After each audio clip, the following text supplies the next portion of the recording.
welcome. What are you all doing here so early? They're totally early. They're totally early, right? Just barely starting. I can't believe so many of you showed up 30 minutes early. That's such dedication. Aw, thank you guys. Thank you for coming early. Anyway, thank you seriously for waiting for us, for hanging out in the live chat, and of course for coming to our stream. This is all about ghosts.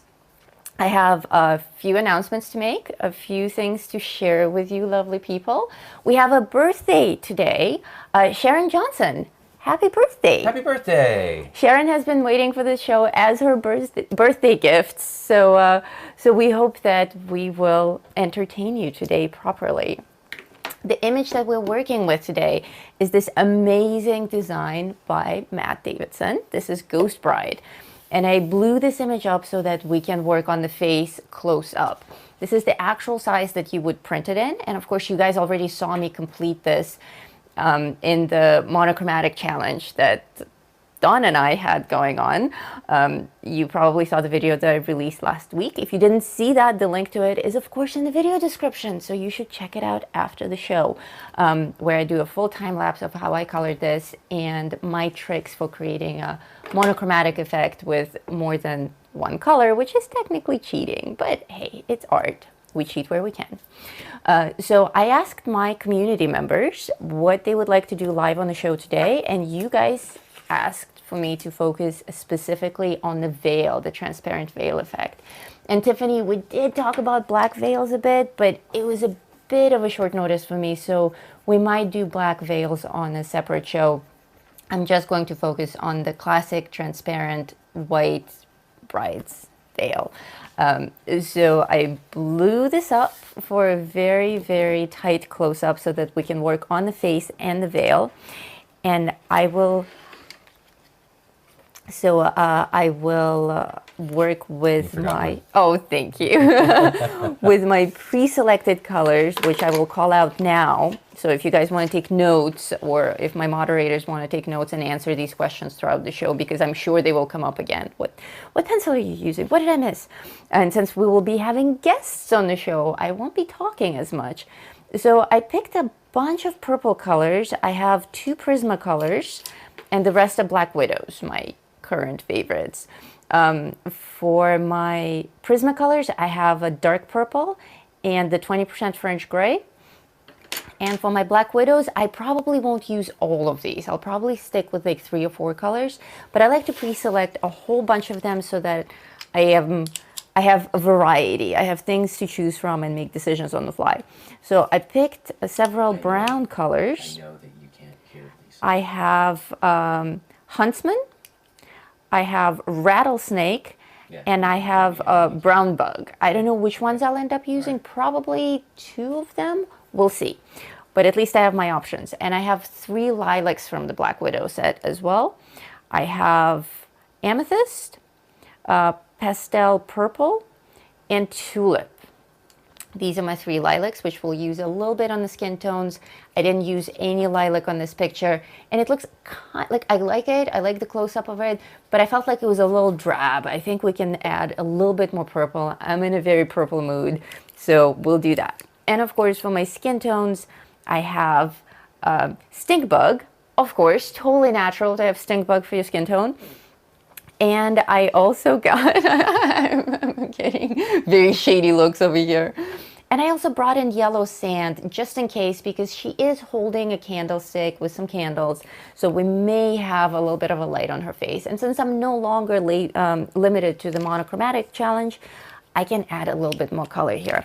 But the star of the show, of course, is the veil today. So for the veil, I'll be working with my white charcoal and my Q-tips.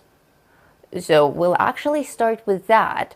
And as I'm working with the white charcoal, I'll be blending it with the white Q-tip. And once we establish that, I'll switch over to the skin color. Now, we do also have some very special guests with us today. Maybe.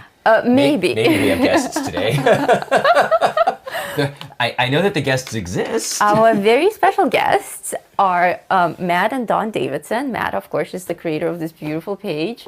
Dawn is his lovely wife, who is also an artist. Matt and Dawn have been with us on the show several times already, and every time it's a complete party. They're just such good company. If you guys haven't seen the show, we did a February show together where I did a mermaid page with them. And then we did a pirate show that didn't actually, it wasn't planned to be a pirate show, but I was working on a book, on a page from Matt's pirate book, and then all of a sudden we all started pulling out pistols and knives and pirate costumes, and by the end of the show we were tomahawks. Yeah. It was madness. By the end of the show we were all in full costume with tomahawks. So definitely check that show out as well. I don't have it listed in the video description, but I will update you guys after the show, either in the description or in my community. So shall we try to call them? Because we do have some questions for them and we do want to see them. Yes, we will try to get them on. The technical stuff associated with, oh, you can't even see me. They can't even see you. They can't see me. Let's see. Let's try this. Hey, look at that. I'm here face. As well. You look great. Why, thank you. You look wonderful as well. Thank you. Pretty, what, pretty fly for a dead girl? Such a charmer. So we will attempt to communicate with them across the chasm. In fact, I think it might be easier to do a seance than to actually communicate with people across the internet from the little backwater that we live in down here in Chile. So let's... A seance it is. Yeah, let's see. Okay, you want to do your best summoning voice? Let's see if the spirits are with us. And because of the nature of the... Oh my goodness. You're scaring me. Hello, Matt and Dawn. Can you hear us? You're not on the screen yet. Can you hear us? Hello? I feel a presence. I can hear you. You can hear. Okay, let's see. If we... phone call is an absolute genius. There you are. Wait a minute. That's not. Is that? Wait a minute. That's not Matt and Dawn. Fucking Raven. Did we dial the wrong number? Who did we get? Fucking Raven and monkey head. Gomez. That is Gomez and Morticia Addams. What? We have guests. Oh. Hello. Oh. We were trying to reach. That's correct. My goodness. Yes. We were trying to reach. Bullshit. You know how that drives me wild. Hi, I'm sorry to interrupt. Are Matt and Dawn available?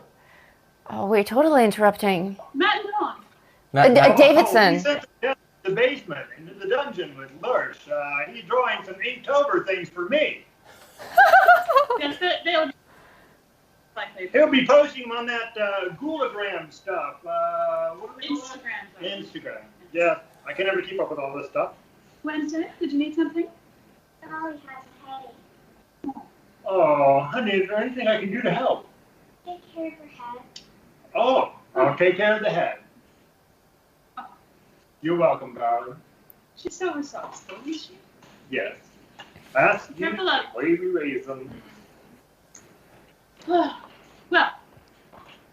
Hello. how is everyone? We are doing quite fine. Oh but my goodness, there's people talking to us. How are Matt and Dawn doing down there in the From basement? the great beyond.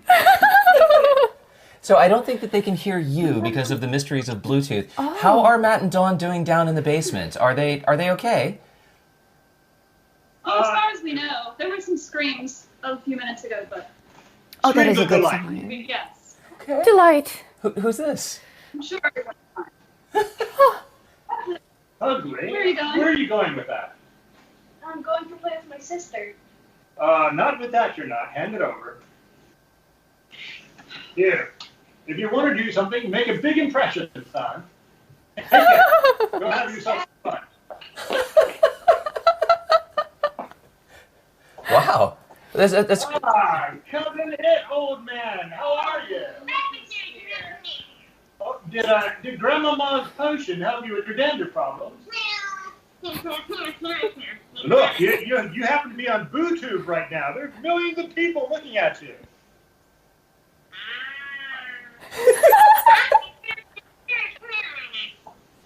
Well, if you want that, you're going to have to go to Fester in the basement. Oh my goodness. Come on stairs. Forgive the interruptions, please. It's a very busy time of year for us, as you might. Oh, man. I see. You have no idea how busy it is for us. Well, we have some questions We've for got Matt so and many Dawn. people to put on the rack, it's actually slowing us down. Well, okay, so since Matt and Dawn are not available, would you two be willing to sit in and answer some questions on their behalf? Oh, absolutely. As a matter of fact, Matt told me the questions you were going to ask, so I'm well equipped to answer them for him. We could channel them. Oh, like channeling within a channeling. Oh my gosh, yes. Okay, well, Channelception. if you're going to subscribe to our channel, be sure to subscribe to that channel as well. Okay, All right, well. you are on question duty with them, and I will proceed with my white charcoal So, magic here. Lisa's going to begin drawing. Because of the nature of the inter-ether net-web seance-y stuff, we can both hear you, but only one of our microphones is working. So I'll field questions back and forth between Lisa and you. You can hear them, correct? I can hear them. Can the rest of the world hear me? The rest of the world can hear you. Yes. Oh, okay, wonderful. Hello. Okay. Hello, world. So how long has it been since Matt and Dawn were last on the show? Oh, Do you know? I don't. Months? A couple of months. Do you know how long it's been since Matt and Dawn were on the show? It's been a couple of months. Pirate. Yes, been a it's few called months. the Sirens of the Seven Seas, I believe. That is It correct. was a couple months back, wasn't it? No, it wasn't. Well, it might have been. I'm Sometimes once here, party scheme. That's true. So Gomez, is it possible that you can tell us about this amazing page that Lisa is coloring? Is there a story behind this character, or is she based on anyone in particular? Maybe a family member of yours? Well, no, not specifically, but she is inspired by the ghost that you find in the attic of the Haunted Mansion, the Beating Heart Bride. I always was captured by her, enthralled, actually, when I was a child. And so I just decided to do a much more advanced and adult version of her. We do like that. We do like adult versions of characters here. Lisa just said that we like adult versions of characters here, so that's great. It's a little awkward with them not being able to hear you. It's okay. You can just I- not everyone can hear a ghost. I am used to it. Ooh. And is she a standalone page, or is she from a book? If she's from a story, it's in the family archives, and I'm not quite up on how to share that, except to say that she has an undying love. The one idea that I thought of when I was drawing her was that the veil represents time, and until it's lifted, you don't see the present. What you see is her as she sees herself, as she was in that moment when she was waiting for her husband to lift the veil. Oh, that's so beautiful. That's really beautiful. That's nice. So she is standalone, but she's also part of a package. We have a package, I think it's just called Haunted. It's a 5 or a 6-pack that are just kind of all in that same gothic Things like the horror. Headless Horseman.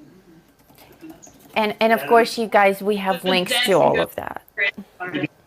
Graveyard, the lady's head in the crystal ball. Oh, yeah, I love that one. So yeah, it's made up of several sets we've already done, plus that one and a couple of other new. And then the other one is a kind of a silly spooks, which is more comedic side. I've always seen Halloween from 2 points of view. One is the nostalgic, retro, kind of cute and fun side of Halloween, and then there's the more macabre, more adult, our kind of Halloween. My personal Trying to favorite. address both of them.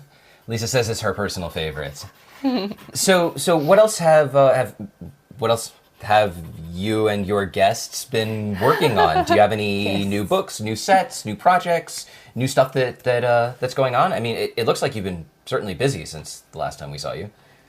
Matt and Matt. Dawn. Last time we saw Matt. Well, we've been doing this thing called Zooming with our children in their schools lately, but other than that, we've been drawing a lot for a Halloween coloring book that we're putting together, and also for a book called Maggie Hatter, which... Well, that's not the name. It's just Yeah, that's not the name, that's the character. That's a children's book. It's a children's book based on a little witch. Yeah. But that's a personal project, so it tends to take the back burner to all the others that are currently actually selling. So no, Matt's been doing most of our Halloween art simply because I've been so busy keeping the children doing their school. And doing a marvelous job, I might add. And really looking forward to selling. So I've done a few things, but it's mostly been him, and his other professional work is a little slow at the moment, so that's given him an outlet, which is nice. Excellent. A little bit of realism there. Bring us all back down to earth. You mentioned Inktober. No, it's okay. I didn't mean it in a bad way. So you mentioned Inktober, Gomez, that you had them down there doing some work in the basement, doing some Inktober stuff for you. Are you participating in it this year? Or is it something that you've ever done before? So here's the thing. Gomez and Matthew did not really understand what Inktober was. So I had to explain it to him more of a, that it's a daily thing in October, not a thing that's really all that organized, but that was started a few years ago. Those of you who know what Inktober is. So he does have some additional pieces that he's worked on just for fun. They're not coloring pages. They're just, a lot of it using characters and things that he wouldn't be able to sell because there's licensing issues. So he does have a few things, but he hasn't been posting it anywhere because he didn't know what to do. So we will be posting those, I'm sure, very shortly on Instagram and any of our other social media. But since I run all the social media, nothing's happened yet. But keep an eye on our Instagram and on our Facebook pages and see some of the things he's doing. I can't understand this. He's still rather stuck in the 1950s or Bit old school. yeah. The old school, yes. And besides, I mean, social interaction is it's difficult. Let's say it can be a challenge for. It's not something we're known for. No. It seemed like, we open our house up and we try to be very friendly, but the moment lurch comes to the door, they run away. It's very strange. People just don't understand. What are your... No. I'm trying to be hospitable. But, So you have, over time, opened your house up to a lot of different characters, and I'm sure that with your extended family, you probably have great stories of relationships and things going back, well, for longer than any of us can remember. Do you have any favorite character types, such as maybe ghosts or vampires or zombies or anything else that we can't even think of? Because, I don't even know what Cousin It is. Don't be rude, honey. Well, that's why we call him It. Right. There are some questions that should not be asked. Yes, that's true. There are some questions which we cannot answer. However, I will say that zombies are my least favorite thing to do. They get very gooey and they mess up the house. They're awful on the drapes. Very messy. Awful on the drapes. But I like vampires. I like Frankenstein. I like a lot of those, what you would call hammer horror types. And I trend more to anything that has an element of mystery and romance in the old-fashioned sense of the term. So, if there's a fantasy element to ghosts and to vampires and to witches, anything I can make pretty and scary at the same time is kind of where I gravitate. And even cute. I like the very folksy style for Halloween. So especially when the children were younger and very small, we did a lot of, cartoony ghosts and everything was very harmless and child friendly. And I tend to gravitate toward that anyway. We're not like slasher film and No. horror. I don't even like that now, even with older kids that Gore is so overrated. The boys especially trend that way. You know, you can see them starting to want to play some of the more graphic video games and things, and I can't do that. They love their guns and their knives. Yeah, honestly, I'm gonna channel Dawn for real right now. I'm a complete wuss. I don't do like Halloween horror nights. We don't watch horror movies. We just watched, what was the name of that watch one? us, the Addams family. We watched Crimson Peak the other night, and it was terrible. And it was literally the first horror movie I have seen since 1999. That's how much we don't watch horror movies. Wow. So our version of Halloween, it's the Addams, it's campy, or it's Haunted Mansion, that Tim Burton Victorian stuff. Gothic, Tim Burton. That's the level of scary that we tend to like. Interesting. I wouldn't. So my Gus Bride is a little out of character, to be honest. So I wouldn't consider any of the Tim Burton stuff to be scary necessarily. It's more funny. But do you find that perhaps with younger children or people? No. Yeah. I like that. I think literally my favorite Halloween special is the Charlie Brown Halloween special. The Great Pumpkin. That's horrifying. But the Great Pumpkin. But I do, when you get into the more adult and scary, what I like personally is something that has an element of fantasy. So when the terror or the horror comes in and it's a supernatural, fantastic, and it can be creepy, it can be scary, but it needs to be that on an intellectual or a just that extra level. I don't want to see people being stabbed and slashed, and I don't want to see blood spattering and things like that. I have a hard time unseeing that once I've seen it. So, like when watching Crimson Peak, I loved the setting, I loved the costumes, the house, and everything. But at the end, it just turned into a gore fest, and I had to just watch it like this. That's Guillermo del Toro for you. Right, del Toro. So that's our speed. Matt's a little bit. Well, let's put it this way. Is a little bit higher than the most horrible horror movie I've ever seen was something called The Sound of Music. Oh my gosh. The hills are alive. Oh, no, please don't. I don't remember any other song from Sound of Music. Every time I try and think of Sound of Music songs, I come up with Mary Poppins songs, like Spoonful of Sugar. Mary Poppins is another pretty terrifying film. That's an earworm. Yeah. Like that chimney sweep dude? That dude's ultra creepy. That would be fun. Horrifying. Yes. Yeah. Are you a fan of Rocky Horror Picture Show? No. I do. I have only seen it once. I was in high school. I did not enjoy that. I should probably try it again just to see if it would be any better now. But I don't remember enjoying it when I was in 10th grade. The truth is that Tim Curry is usually good in anything he's in. Mm-hmm. And he's fun to watch. But I remember seeing something where he did an Addams Family reunion where he was Gomez and Daryl Hannah played the part of Morticia, and it was god-awful.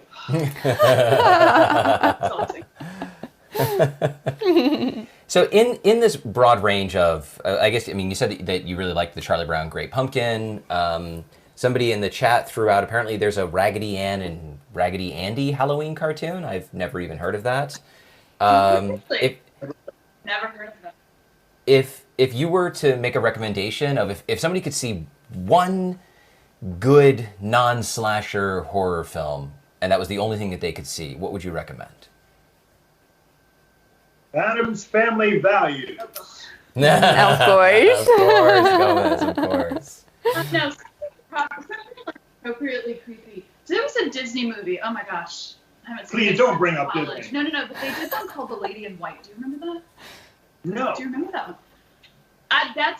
I only vaguely remember that one. It was the sort of same kind of feel you get from reading Something Wicked This Way Comes. Oh, I love that It's movie. that level of, like, it's creepy, but not something that's going to keep you awake at night, I remember seeing, what else did I say? I saw The House on Haunted Hill back in, Stone Age. I don't think I've seen that one. I liked that one. That's my, but, like, as far as favorite, I don't know. Yeah, we do. Anything that's campy and funny. There is something that we always watch, or a few things that we always watch on Halloween. One is Tim Burton's first stop motion animation experiment called Vincent. Have you seen that? No. No. Oh, go on YouTube and watch Vincent. I think It's that's great nice. because it's actually narrated by Vincent Price. He got Vincent Price to narrate it. Cool. But and also watch the Grim Grinning Ghost by Autoplay.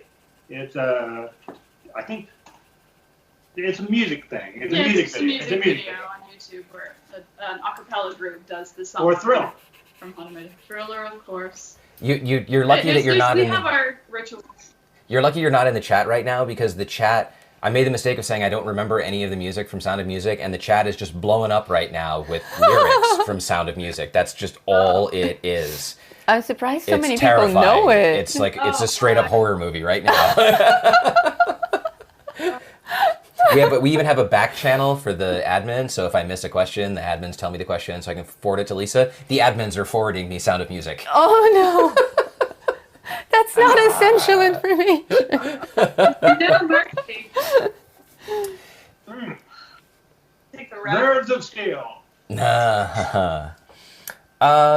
So your family, I don't know if your family is into costumes, but I know that Matt and Dawn are very much into costumes and In fact, they do it for a living, don't they? and Lisa said, in fact, they do it for a living. So one of the questions that we got was, is there a favorite costume or character that either of you have? And it doesn't have to just necessarily be Halloween related, but any of the costumes or characters that that Matt and Dawn have portrayed that you or they might have liked a lot. We've enjoyed Pirates. Pirates was good. One of my favorite memories is a year when we did a family Peter Pan. Oh, that was Matt great. has a wonderful. Yeah, I think we shared some pictures of that with you. Matt has a wonderful Captain Hook She was costume Tiger Lily. that he had made years and years ago. And then, I was Tiger Lily, and then the children were Peter and Tink and the crocodile. So The that crocodile? was fun. It's really, really fun. When you get the whole family involved. We let them kind of choose what they wanted to do, and Taryn really enjoyed doing the creatures. So he was Cousin It, and he was also the crocodile. I had a Lord of the Rings elf costume once, Oh, and I think yes. that one may still be my favorite. That was something that I built for her way early on. And I remember when she came to me and she said, I want to be a Lord of the Rings elf, I was thinking something like Arwen, something in a beautiful beaded dress and headdress and, you know, all that kind of stuff. And It's like she you said, don't know me at all. No, I want to be a Mirkwood elf, you know, like Legolas. And now I'm like, now I have to create a bow and a quiver and arrows and do leather work. It was wonderful. I like the ones we can take somewhere. There was a year, what we learned over the years after spending hours making the children's costumes for Halloween night, that then they take off 5 minutes into the evening because it's too hot and they're tired. I'm like, I'm not doing it. So unless we're planning some type of event or going somewhere, we don't really do as much with costuming. So the Lord of the Rings, we were actually wearing that to run fairs, and the Peter Pan when we went out to the Disney, the Magic Kingdom Halloween event that they do there, because the whole point, if you're going to costume at that level, is to be seen. So those have been the highlights. We had a question from the chat about Matt's drawing of the 3 hiking ghosts, and it's funny, I'm getting the question in fragments. Not hikers. Sorry? Not hikers. They're not hitchhikers. They're not hitchhikers. None of them had their thumbs up. Okay. No. Those are just 3 ghosts that happen to be in the cemetery. So was it based on anything? Anything from any real life experience with work or ghosts? Or ghosts or anything at all, or just something that came out of your head? Well, I haven't had a lot of real life experiences with ghosts. But I wanted to do something that seemed like it fit in the Haunted Mansion world. Because Haunted If it Mansion is one of my reminds you of favorites. anything specific, Yes. you may run with that. Yes. But as I'm sure you know, we could not actually use any No. licensed property. Of course Now, not. and I would advise no one to ever pick up any hitchhikers that they don't know. Well, if you know them, are they hitchhiking? Ooh. Well, if you know them, they might be homeless. That's true. It's never wise to pick up hitchhikers, but especially. Is there anything that you want to talk about what you're doing before I go back to questions? Yes. Okay. So we're going to take a short break while Lisa explains what she's been working on. So I've been working on the skin tone because even though I told you lovely people that I'll be doing mostly the veil, it is impossible to convey the transparency of the veil without having something behind it. So it's actually really important for us to color the entire face so that we can tell that the veil is transparent. And since I started coloring the face, I got carried away and did the rest of the neck and the cleavage area with the ribs sticking out of it, just like mine.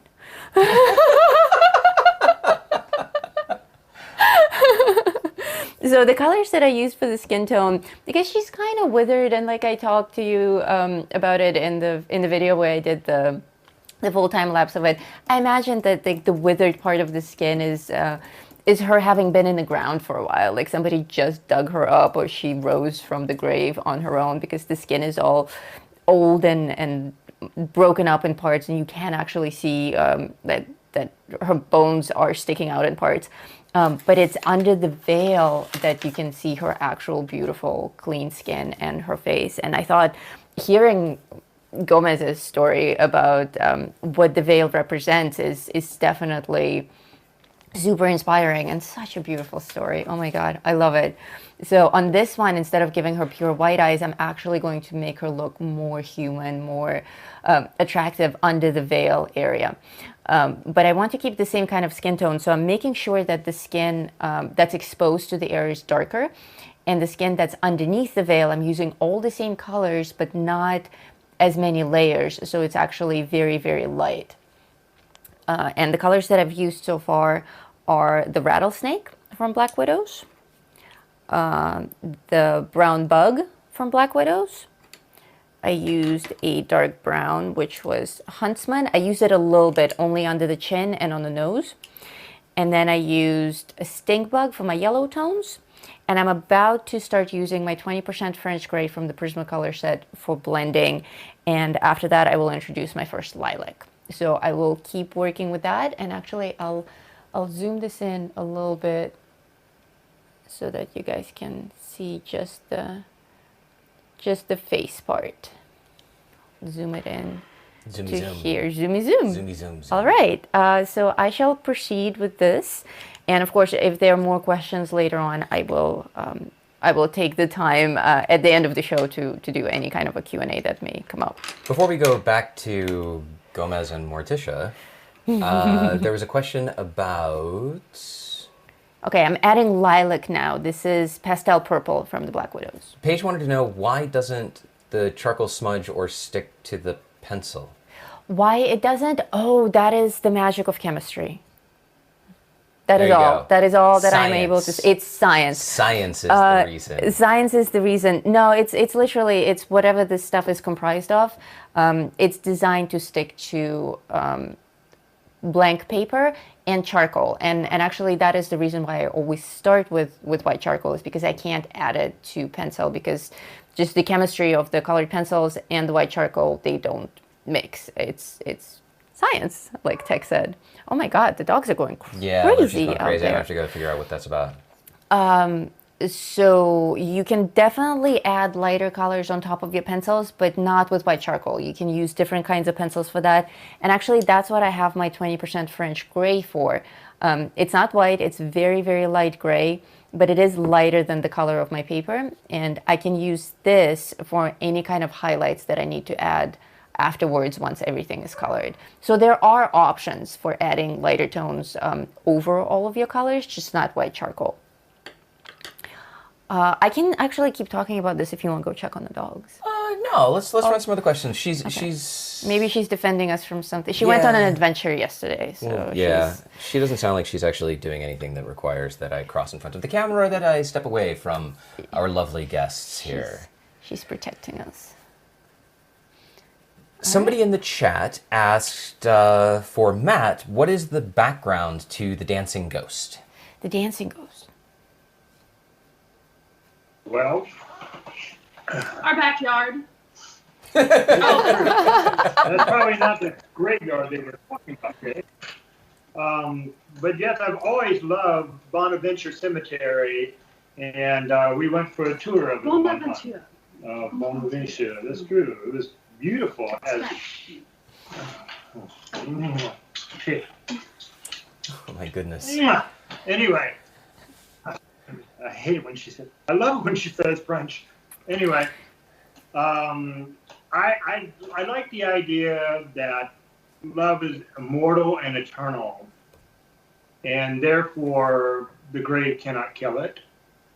And couples who are buried together find themselves waltzing for eternity.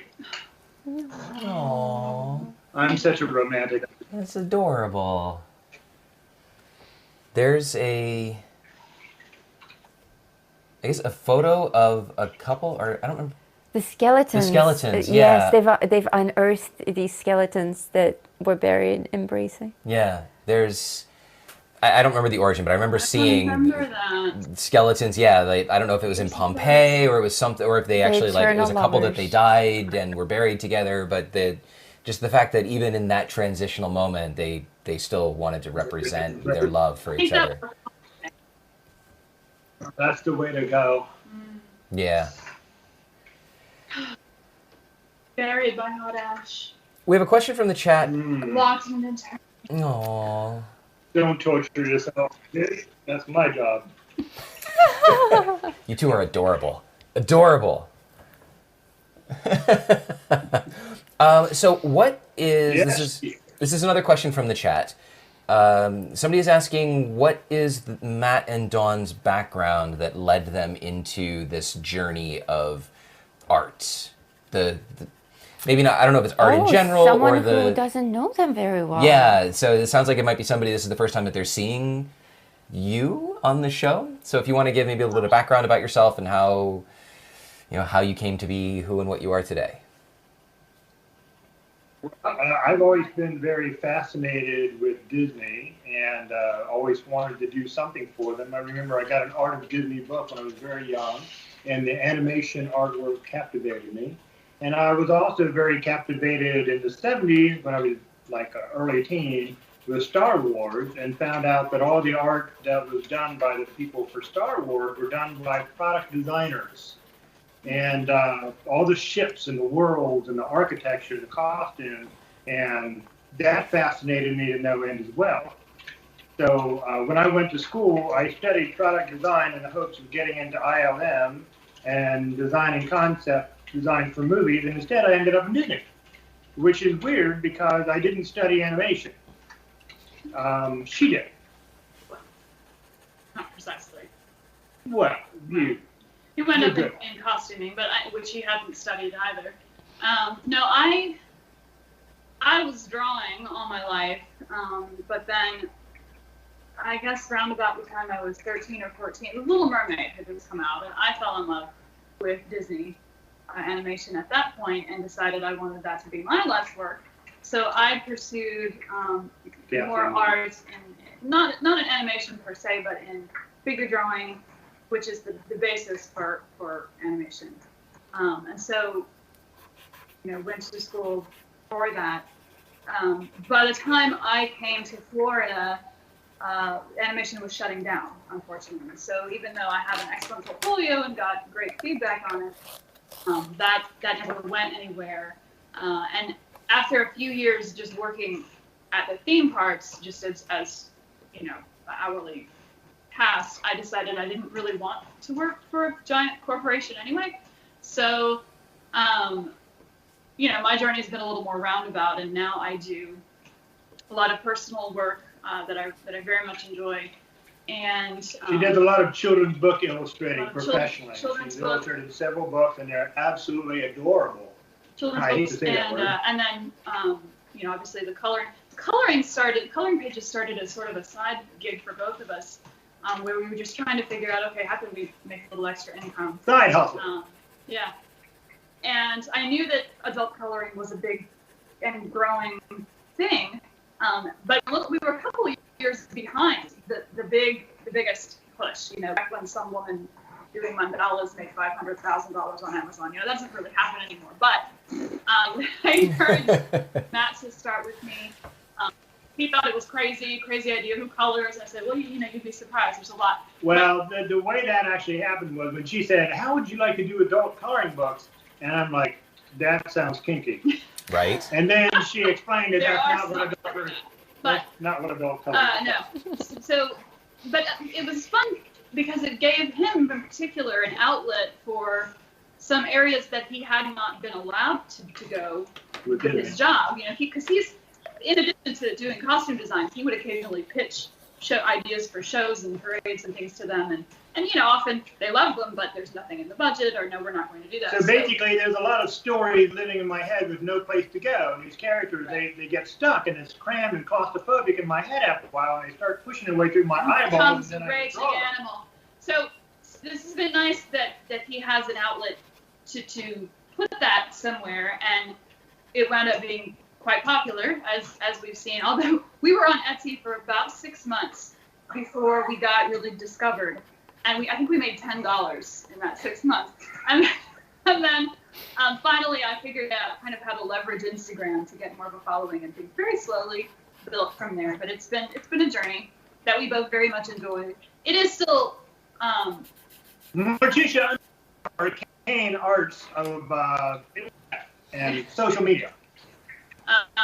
It's still kind of the side hustle, for us, but it's a fun one, and it's something that, we'd be drawing anyway. So to be able to draw and share and see so many people enjoy it and engage with us, and see the work. It's nice to be a co-creator in a way when you see something amazing someone has done with a piece that you started. It's a special little bit of extra, thrill. And if I may say, seeing the artwork that's come to us through the Davidson drawing group, the things that people have done with this Halloween stuff has been incredible. I mean, we've had a lot of different takes on the vampires, a lot of different takes on Frankenrock, and the one thing I really haven't seen a lot of, and I was really hoping to push with the coloring book this time, is using more fluorescent and florid colors. Like in my mind, the Ghost Bride is kind of glowing green with purples and blues in the background, and she's a little more garish. But I love it that people take it the kind of sepia tone direction, the soft tonal. Yeah, Lisa can blame me for the monochromatic idea, but it was mainly because he was drawing this image, the Ghost Bride, and he's like, but what are people going to color? Ghosts, they're white, or the skeleton is white. And they're not. Well, but you can still get great effects with that if people figure out how to make it look like it's glowing. Not that there can't be other colors, but you can do something just black and white and still make something amazing, as we've seen. That is true. And actually, when I saw the Ghost Bride, my first thought was also to do something maybe like this, like blue and purple or green or something glowing. But we did the Pirates Queen. We did the Bayou Witch in glowing green. So that was the last thing that I did for the pirate show. The Bayou Witch is holding this tray with the candles, and there's this green glow on her face, and the whole room is green. So since I try to switch them up a bit, I took Dawn up on the monochromatic challenge. I was leaning over to look at what you were drawing. Very well. It's beautiful. I was very honored that you would do that. Aww. Thank you. All this squishy niceness. Have you ever collaborated with... Yeah, I know. It's a little disgusting. Yes. Have you ever collaborated with anyone else to do a standalone project besides children's books? No. You're like, collaborate? What's that? Really? I mean, we've done jobs for other people, besides Disney. I don't But know as what they far call. as- I don't know what that's what they mean by collaborate. I think they mean collaborate with other artists. To do something. I can't think of anything No. really. No. We're kind of hermits. Us Yes, too. We're a little antisocial. we have an obsession with staying together and being private. I don't think it's antisocial. Antisocial is like avoiding it or being opposed to it. When I talk to people about Lisa and I, we're just happy. We're just being private. like just doing our own thing, and we don't need the social interaction, which is great because we live in the middle of nowhere and we couldn't get it even if we wanted Yeah. it. Yes, it's very much Well, like I kinda like- Beetlejuice living here. We have 3 kids. We can't really go a lot of places. Well, no, I don't know. I think we just because, and I think when you're married to another creative, Mhm. you already have that connection. You Mhm. don't need to seek it out in other places. Not that Mhm. we're not open to it, obviously, but Mhm. because that's never occurs to us. Right. In Yeah. fact, I often think I bother Lisa too much during the workday because I get an idea and it's like we're in an office and I walk over to her cubicle and I'm like just start talking to her and she rolls her eyes and stops whatever Do she's not doing. roll my eyes. She's like, "Yes, what do you want?" I'm like, "No, I have this idea." It's amazing. Yeah, no, it totally. We climb into each other's heads a lot. Although I would say he's better at entering Blending into together my than you are to stuff him, than yeah. I am into his, because a lot of his, I don't know, I'm not as into steampunk or the things that he likes. I try to help out, but he just dives in. If I'm working on a I do a comic book that's been running for a few years. He'll come in and help me figure out character motivations and how I should frame a scene. And I write as well, a lot of fan fiction. She's a very good writer. He'll help me figure out, okay, what should happen here and what's this person thinking. And so, yeah, it's great to have another person to bounce those things off of, because we always, speaking very much as ourselves here, that's one of the biggest blessings about our relationship, is that we're able to connect on that level. I think Mhm. I know creative people whose spouses are not, Mhm. and it's a challenge to Yeah, it's sort of like when musical people marry one another and how much fun that is. Yeah. Do you have? I'm sure you do. So I'm not even going to say do you have. Tell us your Halloween plans, because I'm sure you have something wonderful in the works. In the age of COVID, well, actually, what we're going to take the kids right after this interview is over, and we're going to go through a drive-through haunted house with them, dressed up in costume. And we have several of our friends who we've been in plays with in the past who are part of this, and we'll be seeking them out. And It's a good friendly one. We don't go ahead. Go ahead. No. Well, we see this year, the first time in I don't even know how many years it's been since Halloween was on a Saturday, and I think the last time for another decade or something, we had all these plans. We were going to decorate our house and make the backyard into a maze, and have friends come over and play different roles and have the neighborhood. We don't get a lot of, I would say, Kids. a huge amount of trick-or-treaters in our neighborhood, but it's it's decent, maybe 100 kids or so. Maybe not. It seems to me like it gets lower every year. So we're always trying to figure out how can we grab more people and do this. We were going to do a big party, basically backyard block party, bring people in, have hot dogs and not just candy, but full on. And then COVID Food. happened, and so Yeah, everything just like- got Nobody going. canceled. So now we'll probably still do We'll still do trick or treat. trick-or-treating. We might watch a movie. Yeah, and just do some family things. But yeah, there's still not a lot going on within the community, and Disney's not doing their typical Halloween Yeah. event. So When we did the Peter Pan thing, that was back in the day where you were allowed to wear your costumes into the Mickey's Not So Scary party, and everybody came in costume, which was always a hoot. And I realized pretty quickly why people don't wear Captain Hook costumes that elaborate all day long with your kids at Disney. Well, I say it's Halloween here. It's usually still somewhere in the upper 80s. Oh. So it's not not I don't know what it's like in Costa Rica, baby, but it's Chilly. hot and humid here. chilly. It's still hot here. So It's all right. You're gonna South, be yeah, sure. south of Texas, it's all the Chilly, same. chilly. It's good. It's good. Don't worry about it. yeah. So yeah, those are the plans.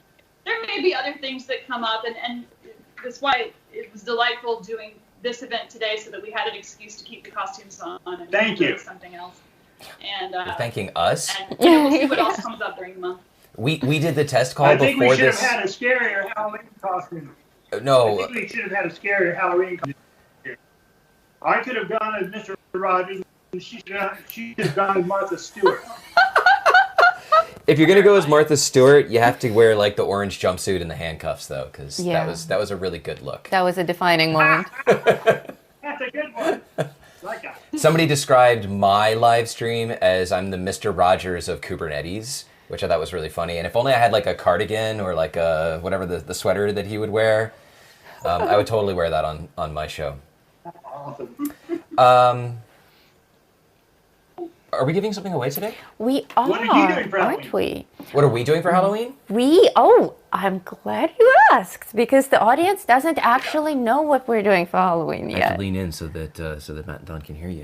Well, on Halloween, we are actually celebrating our dog's birthday. That's true. Can we tell the foxtail story? Yeah, tell the foxtail story. So it's going to be Black Dog Halloween, and I drew a special page for the occasion, so that will be available shortly to my community. It's going to be a gift for everyone to celebrate Foxtail's birthday, and you can tell them about Foxtail and who he is.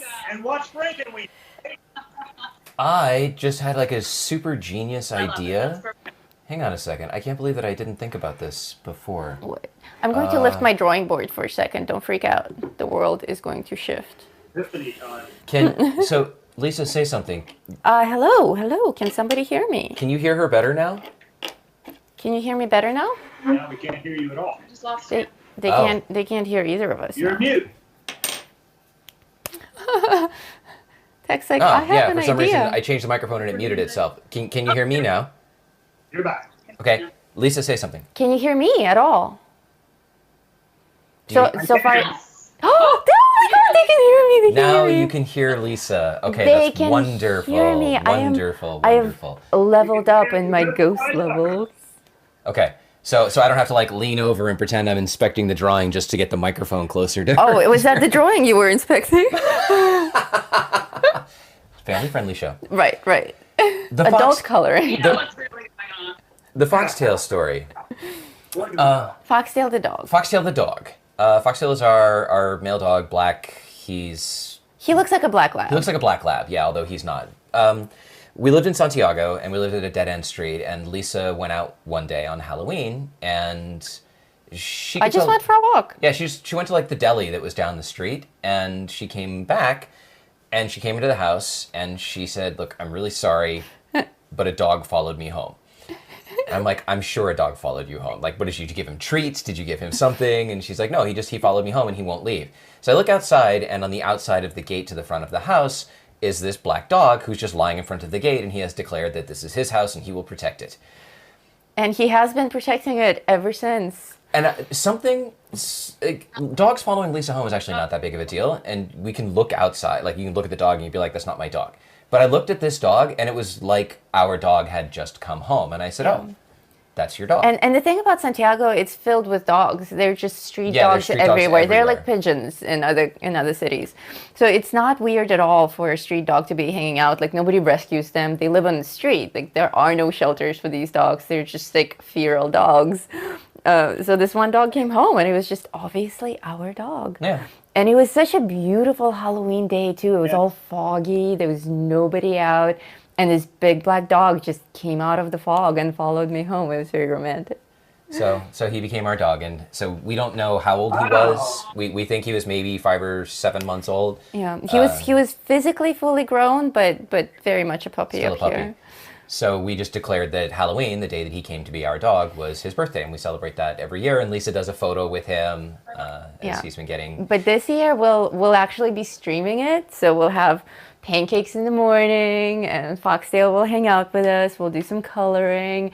I want to dedicate the day to black furred animals in general, because they get a bad reputation, and a lot of people don't adopt black animals because, I don't know, some superstition or something, or whatever. We used to have a black cat who was also very awesome. Who's now a black rabbit. Who's now a black rabbit. He mutated, shapeshifted. And black cats also are very much in danger on Halloween Day because people have these stupid rituals and superstitions. So we're dedicating the entire Black Dog Halloween Day to black furred animals. Cool. Yeah. And pancakes. And pancakes. Sweet. Do you all know the story about our black cat that became a black rabbit? That's a question for Matt and Dawn. Oh, maybe no. No. So some of the viewers have seen it because we talk about it occasionally. We had a black cat. His name, well, he had many names. The most common name that he had was Weasel, and he was a really sweet cat. And he died late last year. And we live on about 7 acres, and we have a big field in front of the house, and we have an orchard on this side of the house, and we have various families of rabbits that live on the property. All gray. And they're all your standard grayish brown rabbit with the white tail. With the white tail. And that's all we've ever had. So Weasel died, and we buried him in the orchard on this side, and literally within 2 weeks, we had a fully grown black rabbit. No white tail. No white tail. Black. Never had a black rabbit before. Fully grown black rabbit just appeared in the orchard where we buried him. And now he's there every day. And he's there every day, and we just call him Weasel. And it's really nice to look outside, you see this black rabbit hopping around, and we're just like, oh, Weasel. Hey, Weasel. The dogs hate him, just like they did when he was alive. I love it. It's really sweet. So yeah, it was a nice. I'd like to see that. Like what? I'd like to see that. Ah, okay. We do. We have video of him. We have video of him now. We'll we finally captured him on video. I bought a spotting scope, like an actual a really nice spotting scope. So we got some video of him. We'll put that up on the show. Yeah. Who is this that keeps popping into the frame? Yes, I see someone. This is my son, Karen. Say hi, Karen. Well, Hey. he was cousin it, so. Yeah, I see. Your guys' video just got super blurry. Oh, are the YouTube gods no longer No, it's favoring? the Skype gods. Oh, the Skype gods are The totally different Skype kind of a god. gods. Yeah. Well, so while you speak to the Skype gods, I'm going to do some work with this magic white marker. I've been caught. Many of you noticed in my Inktober time lapses that I'm no longer using the Posca pen. I am using this paint marker instead. This is a 0.7 millimeter fine point white paint marker, which I have a bunch of. And it's not that I switched because I don't like the brand anymore. I just ran out of Posca pens. I am not able to get new ones because, Chile's still not getting mail. And we can't buy supplies here. But I do have these white paint markers, and they're quite awesome. I've actually been enjoying them just as much as the Posca pen. They take a little bit of getting used to. When you just crack one open, a brand new one, you have to shake it a lot and quite violently, like a spray paint can, like that much shaking to get it activated. And once that's done, it's just a very nice white marker that you can use whenever. I still give it a little shake right before I apply it, but it's very cool. It takes a few seconds to dry, so I do have time to do my smudging thing if I'm doing like glow effects or something. But it dries fast enough that I don't smudge the page if I accidentally drag my hand across it. But I've been really enjoying these markers, and they seem to last longer than the Posca pens as well. It's hard to tell because I do draw a lot, so I don't actually measure how long these things last. let me temporarily remove them from the screen while I try and fix Skype. Do you want to talk about? Okay, I something can on your side? just keep All right, talking so about Matt and Dawn, this. we're going to put you on hold for just a moment, But we'll bring you back but we will bring you back. because we have magical powers. Arrivederci. So with this marker, I'm not going to do any blending with this. Not yet, anyway. If I was to do blending with it, I would also use a Q-tip. But the trick is you have to do it really quickly. Like for instance, I'll make an example here. I can make my mark here, and then immediately I'll take a Q-tip and I'll blend it in the direction that I want. And it's not really, you wouldn't do your blending with it. It's just that if you need to make highlights and you want it to look more like a brush stroke instead of a mark, then you can use your Q-tip just to smudge the edge of it a little bit. And I do use that trick quite a bit, but it's important to do it quickly so that before it actually dries. So I'm going to follow the details of all this amazing lace over here with my white gel pen, and I will add a little bit of highlights on the fabric so that the fabric looks shimmery. And I might add a little bit of this stuff to the bones as well. I love white markers. Anything that will add that final white highlight at the end of your coloring is definitely a plus. And there are a million ways of doing this, you guys. You don't have to have the same exact tools as mine. I always preach that. I always preach that tools don't actually matter. I mean, it's kind of a contradiction because obviously we all have our favorite tools, and I have my favorite tools. Like, I'm totally hooked on Black Widow pencils now. So certainly your equipment, your tools are very important. But it's important to understand that they come at a certain point in your artistic career or in your hobby or whatever it is that you're practicing. It's very much like video equipment. You know, you can buy a very expensive, very fancy video camera or photo camera, but it's not going to make you a professional photographer or YouTuber just by virtue of being there. Like, you have to learn how to use it. And I find that learning how to use basic things and then upgrading to higher quality equipment is the way to go with any art form. You know, learn how to take photos with your iPhone. Learn how to take basic photos with any kind of a camera that you have. See if you're any good at it. See if you're even enjoying it. And if you are, if it's worth continuing, then invest in that equipment.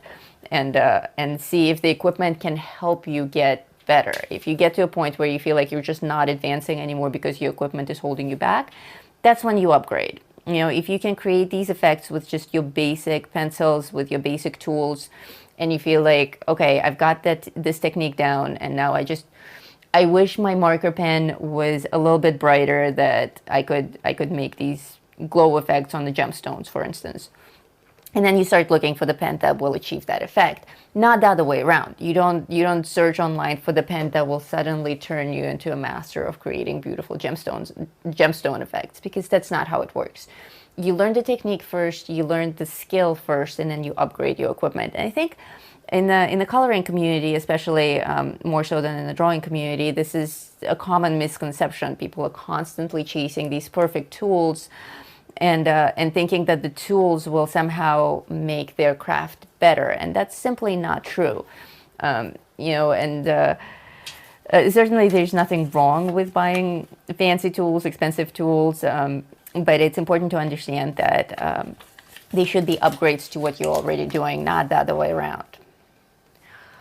So for me, that's certainly always the case. And once I find something I like, I tend to stick with it. I don't do a lot of brand switching.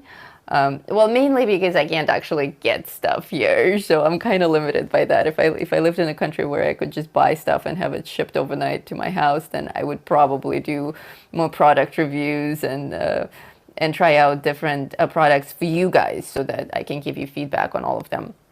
But right now, I'm just not able to do that. So I'm also limited by my lifestyle of having to work with what I have. But I think a lot of people are in that situation, not necessarily geographically, but could be financially. You know, maybe you can't afford to buy new pencils every month. You shouldn't have to. This is a fun and relaxing hobby, coloring. So I think working with whatever you have is a more important skill to learn than trying to chase exact effects and exact tools. So when it comes to white highlights, a lot of different tools can achieve this effect. Any kind of a white gel pen, which are quite affordable, and you don't even need to buy them on Amazon. You can buy them at your local stores, whatever people have, stationery stores. But also even whiteout, like whiteout pens will also achieve the same effect. If you have a whiteout pen in your office supplies drawer, you can do the same kind of an effect with the little dots and the smearing. So that's like a really super affordable art hack. Whiteout, yeah.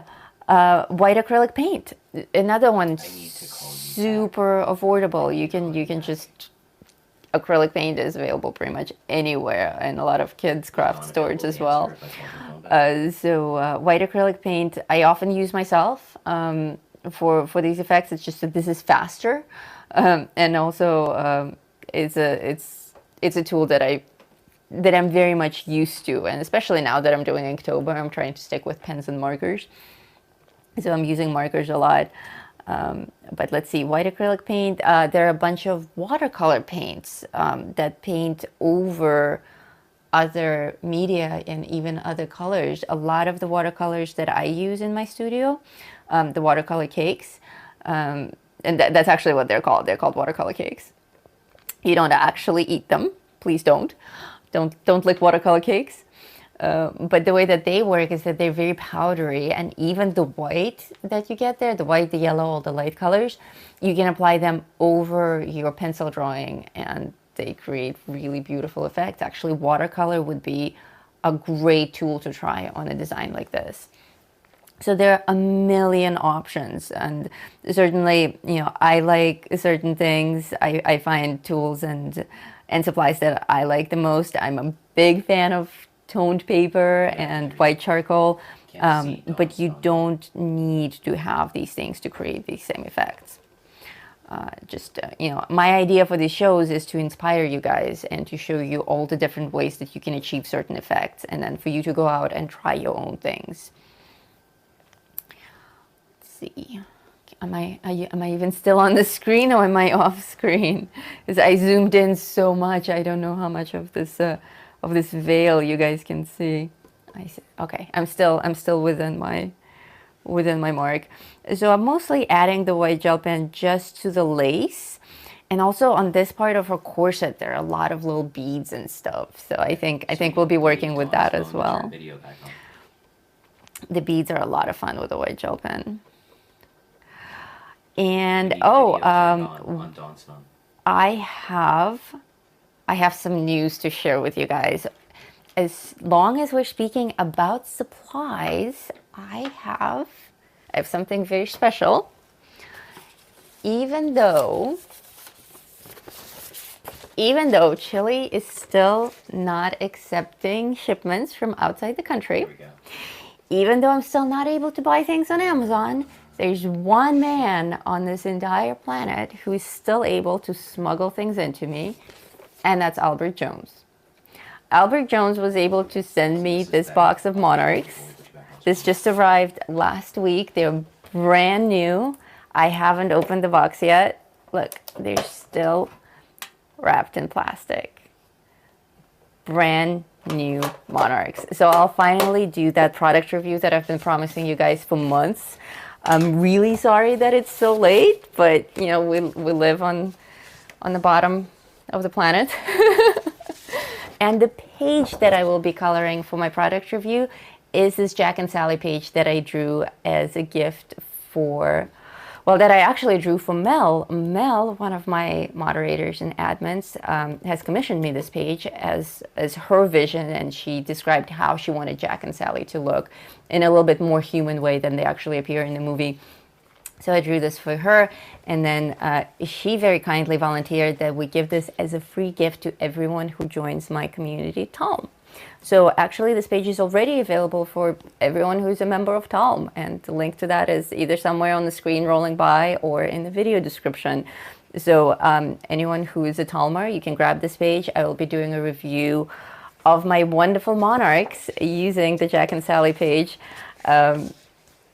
It's funny because the Monarch set is almost entirely made up of green pencils, which is which is quite ironic because I really hate green and I hate working with it. But the Jack and Sally page will be perfect because Sally's skin is mostly green, so all those shades of green will be put to good use. And is there anything in the chat for me? Does anyone wish to know anything? Nobody wants to talk to you. Oh. They want to talk to Dawn and Matt. Well, let's we bring them back we have again. Dawn and Matt. Sorry, we have Morticia and Gomez back in. So Skype totally crashed, and so there was like tech supportiness happening over here. So let's bring them back on now. I see them. I see them. Oh, I'm sorry. I hope we didn't we interrupt you. interrupted them again. Hello, Morticia, Gomez. Oh my goodness. Oh. Oh, hi. Hi. How are you? Well, welcome back. Do you need a moment, or several moments perhaps? Whatever. So welcome We're back. gonna to keep him under control. He's wild out. Hopefully Skype will behave itself now and behave itself and and I don't remember what we were talking about. We were having some questions and answers. We were talking about Halloween and foxtailness and. Oh, that's right. We were talking about. Did you talk about a giveaway while I wasn't paying attention to you? No, I did not. Is there? You never pay attention to me on Look, the show. I can either pay attention to you or I can pay attention to technology. Wow. Wow. Fair enough. So, is there? First of all, wow, people are actually going crazy about the work that you're doing. I wish that Morticia and Gomez, unfortunately, since they're in the Skypey land, they're not actually watching the stream, so they have no idea what Lisa has. They'll have to watch the show afterwards. Over here. I will, of course, send them a picture. Surprise. Later. So, what are we doing for a giveaway? Oh, I don't know. Let's ask our guests. Oh, what are we doing for a giveaway? Morticia? So giveaway is there's some options here. We always hesitate to say, oh, this is what we're going to do because we don't know what people might have already purchased. So we're offering really any of the multi-packs from the store if you but if you don't want Halloween, you can arrange any of the any multi-packs or even one of the books if that's very generous. Wow, that is very generous. whoever wins, Wow, pretty much any content from Any multi-pack from their any store. multi-pack That's from the extremely. store. That is that's extremely generous. Amazing. I didn't actually know we were having a giveaway today. I'm assuming I need to set something up with Nightbot to make this happen. Surprise! Surprise! More technology. I'll be right back. There was actually a question back. In 1960. Yeah, back before I got totally distracted with, I don't remember. Admins, there was a question for Matt and Dawn. Okay, well, it's gone. Off screen again, aren't I? Yeah, There you go. so when are we doing this giveaway? We can do it now. Do we have? Is anyone watching? Is anyone even with us? I don't even know if we have people watching the stream. Is there anyone to give it away to? We have 44 people watching the stream. Oh, thank you, 44 people. Hello, internet. Hi. All right, let's great. do one now. How? Oh gosh, Nightbot. Okay, I'm totally I not love prepared. this Bluetooth. Nightbot. Nightbot.tv. Should we give them a word? Well, yeah, but we can't say what it is yet because Nightbot's not paying attention. Oh, okay. Stand by. Okay, in the meantime, I will do some more work on this amazing dress. And I will add just a few shadows. I want the dress to be mostly white, but I do want, there's a lot of bead work over here on her corset. So I want that to stand out as much as possible. So I'm taking my dark brown, which is a huntsman, and I'm going over some of the shadows that Matt has already drawn here for us, just to make the beads stand out a little bit more. And then we'll go over them with our white gel pen to make them look like pearls. So I'm a big fan of high contrast in my coloring and in my drawing. But on this one, I want just enough contrast for the design to be readable and pleasant to look at. But I don't want too much contrast because she is very ghostly. And we do want that kind of a grayish ghostly look to the whole thing, or more lilac in this case. But definitely not as high contrast as I would have than a pirate girl, for instance. We are ready, allegedly. All right. What should our word be? The word will be bride. Bride. Good word. If you would like to join the giveaway, all you need to do is be in the live chat on YouTube and type the word bride. The admins will be posting that in the chat. There we go. And we see people writing the word bride, and I see them showing up over there. Good. Nice. And we'll give them a couple of minutes. Yeah, we'll give you a couple of minutes. You only need to say it once. Saying it more than once doesn't do anything except make Nightbot hate you. And, you know. So I see people writing it. Wonderful, wonderful. You don't get extra points if you use it in a sentence, but you do look cool. And so while people are blowing up the chat with the word bride, Morticia and Gomez, we don't have any more questions right now, but is there anything, do you have any burning desire? Is there anything you'd like to share? That's a dangerous question for those two. I've got a question for you. Okay. What is the best Halloween costume you two have ever done? Ooh. Okay, I can answer that for her. I wasn't really allowed to participate in Halloween. So as a kid, for various reasons, yeah, I know. You're Whatever. deprived. I was a deprived child. Yeah, Yes. my parents are probably watching this show. Mom. So we used to do, like, they used to send us on trick-or-treating for UNICEF. Like, you'd go around with, like, a little cup, and people would give you coins, and then they'd donate it. And then I think my mom decided that she didn't like UNICEF anymore, so then we just weren't allowed to do trick-or-treating at all. It was partially because it wasn't so much that, I was deprived. It was because I have what my mom would call a sensitivity to sugar. I would just say that if you feed me sugar, I become a crying, horrible child, which as a child was appropriate, but as an adult is less appropriate. I just become unresourceful and mean. I wouldn't say mean, no, but you do become very Sugar basically gets me high. emotional. It gets me really, really high. And so, yeah, so as a child. And do you happen to like that, Lisa? The emotional part, Yeah, I like find when it gets high? I find it entertaining. I do love feeding him sugar. I get a high from feeding him sugar. So I didn't really do that. But for her, I mean, every Halloween costume that she's come up with since I've known her has been wonderful. But my personal favorite is one year back in Brooklyn when she became Edward Scissorhands. Oh, and I made it snow that day. You made it snow. I made it snow. It was Halloween day, and I told everyone that I would make it snow, and we had a blizzard on Halloween day. Very cool. I don't remember that. I remember going to the party. And she was creepy. She wouldn't talk. She was super creepy. She had scissors on her fingers, and we don't have a picture of it that we can put up quickly. No, but it was absolutely amazing. I can probably try and find one. I think I have it on my phone. I will look it up as long. If you keep telling them more about how amazing I am, I will look for the photo. So she just cranked out this costume in no time at all. She had some pictures, and it's not like she went out and bought really anything except a bunch of different pairs of scissors. I got stuff from the hardware store. She got stuff from the hardware store and from the thrift store that was up the street, like pants that didn't quite fit and the shirt that she cut up. And she did like crazy. She 100% looked like Johnny Depp in well, she looked like Edward Scissorhands. And then, but it wasn't just that she was like, oh, I'm Edward Scissorhands. She had this like way of moving that was. She was not Lisa. She was Edward Scissorhands. And yeah, I can't find it quickly. It was amazing. I don't think you've ever dressed me up as anything, have you? I don't think I have.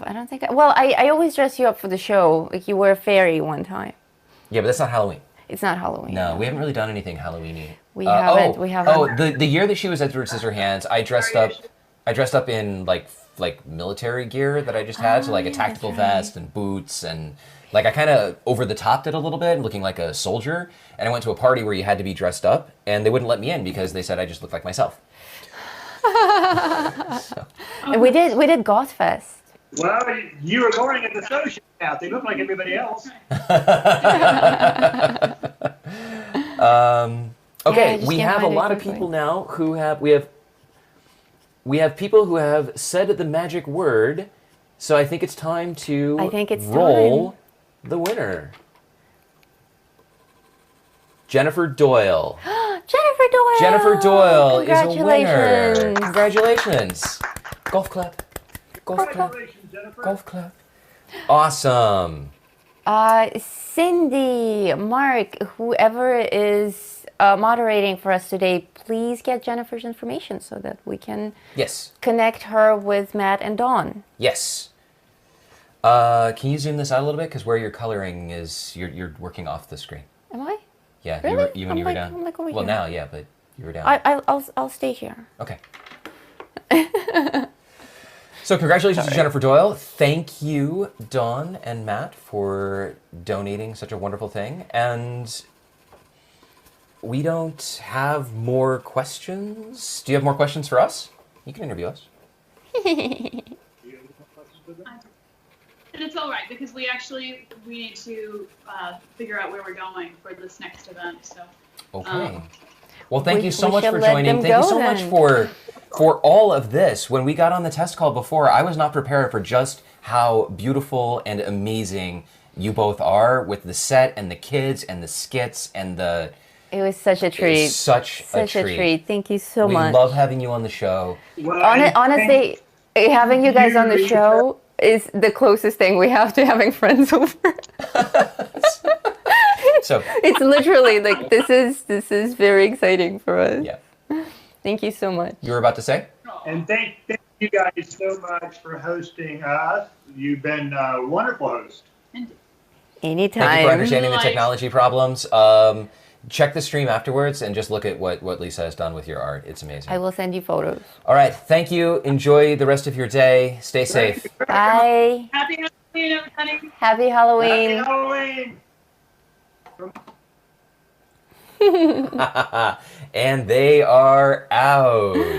And they are out. They were amazing as always. What great company. Amazing, amazing. Wow. Wow. Wow. Wow, that's all I can say. Wow, they are very special people. Oh, you want something from me? Give me your earpiece. Oh wow, I can hear in stereo now. Yeah, it's Luxury. overrated. I was probably yelling the whole time. No, you were fine. I was watching the levels over there. We were totally good. So, ladies and gentlemen, Dawn and Matt Davidson, two amazing people with amazing Yes. children. Yes. I mean, oh, they were such a treat to have them on the show today. so great. Yeah, putting up the whole skit and everything. And Wednesday and Pugsley and Cousin It, they were so good. I'm going to try and find that Edward Scissorhands picture, so I'm going to switch. It's somewhere on my phone because I did share it with the patrons at some point. It will be on my Patreon as a picture that I've posted before. Oh, I don't know. I think I posted it last year. Okay, I can get to it from Patreon from the app. Here, let me see. I will try to find it. In the meantime, you color with the white gel pen. Somebody was saying that you can refill gel pens with acrylic paint. Is that true? Please let me know in the... They're asking if you could move the pic up a little bit, and maybe it's like partially scrolling off of the bottom of people's screens if they don't have the... Okay, you've still got like an inch to go if you wanted to move that back further. Okay. Okay. All right. There you go. Okay, I will look for this picture so you entertain them with hand puppets. If I color on my face with this, is it permanent? No, nothing is permanent. So like I can paint my tongue white? Yes, you can. Can I draw my glasses? You can draw, I yes. probably shouldn't draw my glasses. You probably shouldn't. That's not a very good idea. Oh, it's like weak whiteout. Yes, it's exactly. I always compare it to whiteout. I'm like, totally like weak whiteout. it's like weak whiteout. Huh. It's so weird. I can always Alright. find this picture when I'm not looking for it, but then when I am. I can look for pictures and you can draw. But there are But that doesn't thousands matter. of pictures. Oh, I'm almost. I maybe. No, you have a guest. You have to entertain. Seriously. How about this? What is that? That's a dog amongst a bunch of sheep.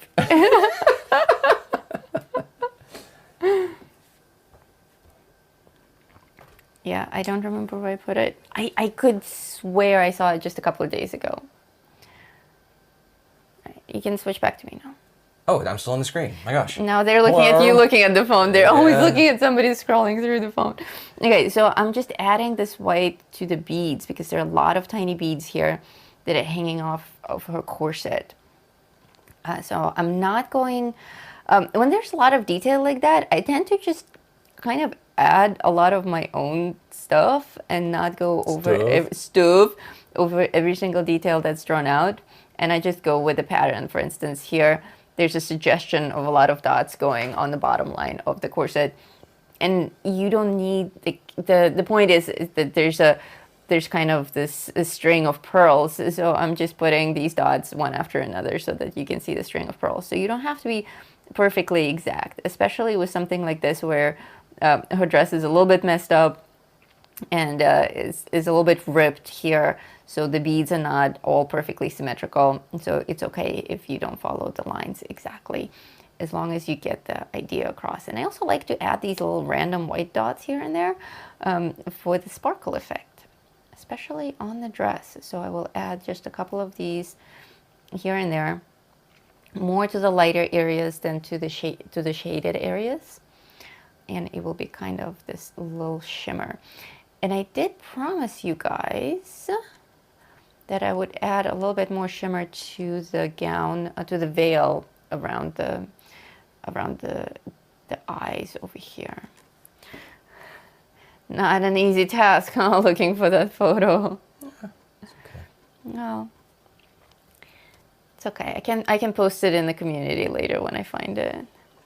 I thought I would have it in the Lisa Pictures, Yeah, that's where I was just looking, and I don't see it there. but apparently I didn't save it there. And then I was trying to remember if I had sent it to anyone as a message, but it would have all been last year for Halloween. Okay, I'm going. Oops, I threw something on the floor. Tape.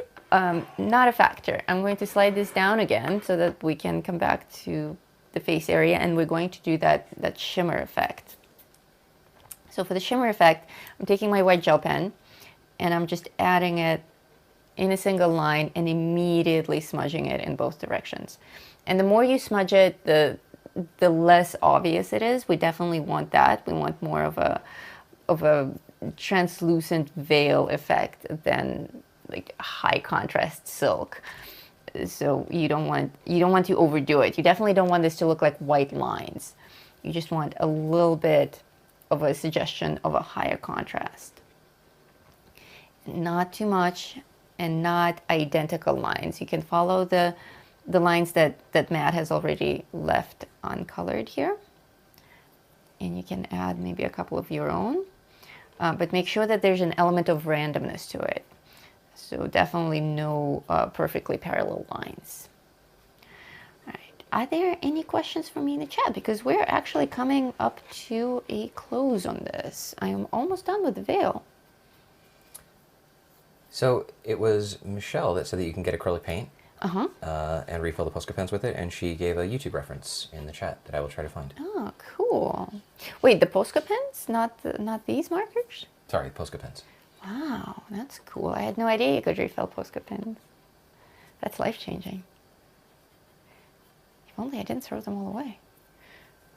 Did you throw them away? I think I did. I think once they expire, they go to the place from where they never return. Okay, and also we have this crown here, so I'm going to add more beads and things to the crown, and then we'll call it a day. So if you guys have any last minute questions for me, please speak now or hold your peace until I'll see you in the community later. And what is this community that I speak of, you may ask? If you're new to the show, if you're not already a member of Talm, my personal private community is called Talm, and the link to that is scrolling on the screen as we speak, and it is also in the video description.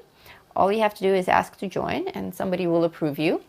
And then you too can be a member of a very cool community of very cool people. We're not all colorists. There are a lot of illustrators. There are a lot of crafters. We're just a whole bunch of creative people who like to share our creations, who like to share our ideas, get positive feedback, and just be peaceful and creative and inspiring together away from the noise of Facebook. So do come join us. and share what you're working on, regardless of whether it's a coloring or a drawing, if it's my art or your art or any other artist's art. We just want to see what you guys are doing.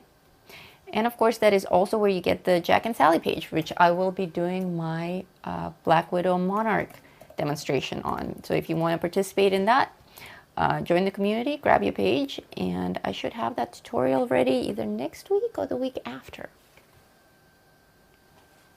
Okay. So for the crown, I'm following the lines and I'm adding these dots to make it look like it's made out of pearls or diamonds or something shimmery. But I'm making the ones in the center bigger. So my dots are actually fatter here close to the center to imply that there's more glow. And they kind of just trail off in the distance. I'm also going to add some more of these little glow effects, these little shimmer effects to the little ribbons in her hair. And we'll add some more of them to the veil. And we're almost done. I swear we're almost done. How long have we been online, actually? Well, if we had started the stream not 30 early. Yes, if we started the stream 30 minutes early, we would just be ending it now. Ah, okay. So we do actually have a few more minutes left. So we'll just chat with people. What is happening in the chat? Who's with us? Let's say hello to people. Let's say hello. We haven't actually done that. Hello. Hello, people. Scrolling. Paige, Cindy, Jo Beth, Hello. Tiffany, Hello. Ev's Art. Ev's Art, that's Cat's Play. She's now Ev. Oh, cool. Maureen. Maureen, hello. Still scrolling. Of course, Mark, Cindy, Laura. Welcome. Sharon Cynthia Johnson. Nice. Janine, Alina. Sharon, I hope your birthday is going well. Thank you for spending it with us. Oh, I found the YouTube reference. So Oh. look for May Bronx on YouTube, and she shows how to refill a Posca pen. Okay, cool. I asked Michelle to send you May Bronx, not May Bronx. May Bronx. Hooray, autocorrect. Cool. So thank you for that, Michelle. Yes, We will thank look you. that up. Very That'll be useful cool. information. And then we'll share probably it. film Lisa trying to do it and film her actually pouring paint all over the floor.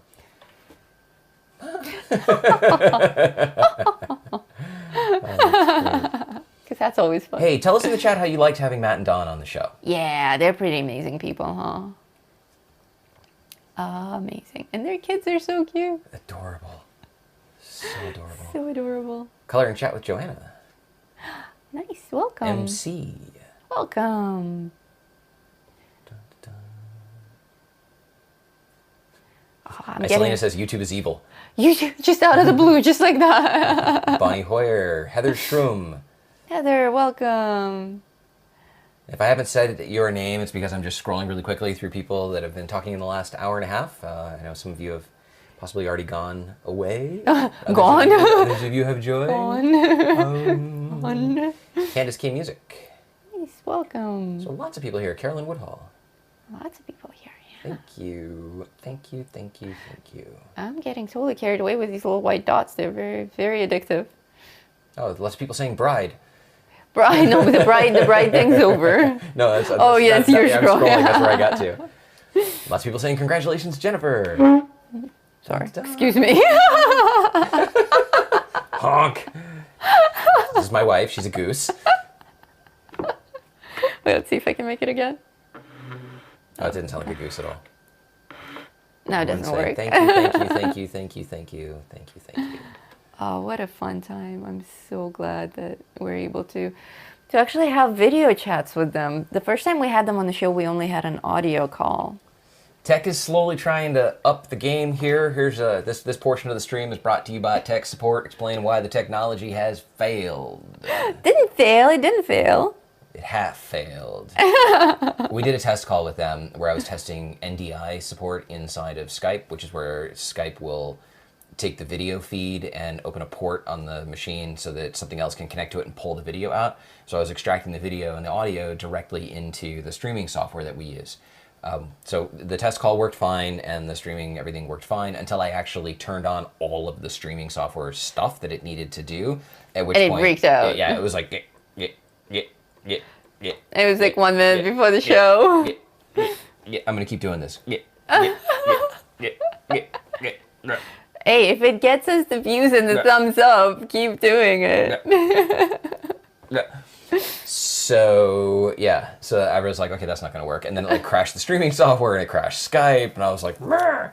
Like So, that? literally, Yeah, he was. Murr! That's how I was. So next I tried to connect it to my phone and connect my phone to the streaming software, which it can do. So that worked, but we got no audio. Which was kind of important for a guest Yeah, call. like we could hear them because we have the earpieces in our ears, but you all couldn't hear them, so that was no good. So I thought about trying to do it with an iPad, and instead I went and dug out my laptop, which... Is this the poofy one? Yes, you can't actually see it really in the screen here, maybe a little bit, but the keyboard is like this because the battery inside of it is growing. Oh, dude, it's like roadkill. And It's just desperately poofy. needs to be replaced. So this was sitting in my duffel bag trying to figure out where in Chile I can get it fixed Before it explodes. before it catches on fire and burns the house down. And instead I thought, you know what? Why don't I just use it for the stream? So I brought it in, connected Skype here, ran the NDI output into the streaming software on the other computer, and that's how you saw what you saw. And sorry for the portion of the stream where they were blurry. Skype decided that it was best if it just showed us 3 pixels instead of 1,000. Because why wouldn't people want that, right? Because, yeah, you know, who needs video quality? So, yeah. And yes, it was actually me in the live chat before the show. I know some of you were wondering. Oh, yes, because I was over here going, "Wah!" They were like, we never know if it's Lisa or Tech. It's usually me, pretending to be her. Yeah, but this time it wasn't. I told them they were running late because you're putting your makeup on. And by makeup, she means technology. So it worked out. It worked out. I now have some more stuff to figure out how to do better for the next time. So yeah, so there you go. Every time a little bit bit better, a little yeah, bit different. a little bit learning, a little bit, you know. Yeah. But whatever, it's YouTube. We're hanging out with you. You all It's understand. YouTube. Back to the person that you actually want to talk to. YouTube is evil. Oh, I was on screen for that, wasn't I? All right. Okay, I know I said I was almost done, but then I saw these candles on the side here, so I just kept adding my white effects to it. And this, of course, is a grayscale page, so Matt has already very kindly suggested where all the shadows should go for us. So it should be a pretty simple choice to make where to put the white highlights. The main rule with candles is that the light of the candle should be the lightest part on your canvas. So I would, if I'm working monochromatically, I would make the light of the candle pure white. Oh my God, what is going on the screen? Was I even on the screen?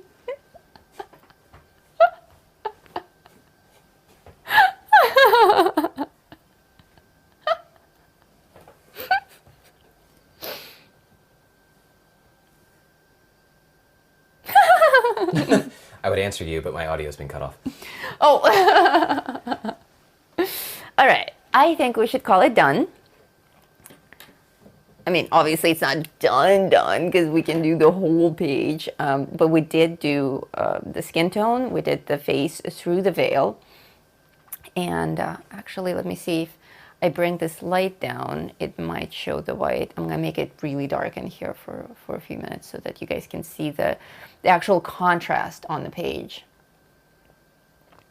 and how the white stands out against the actual paper color and all the colors of the skin tones that we've added.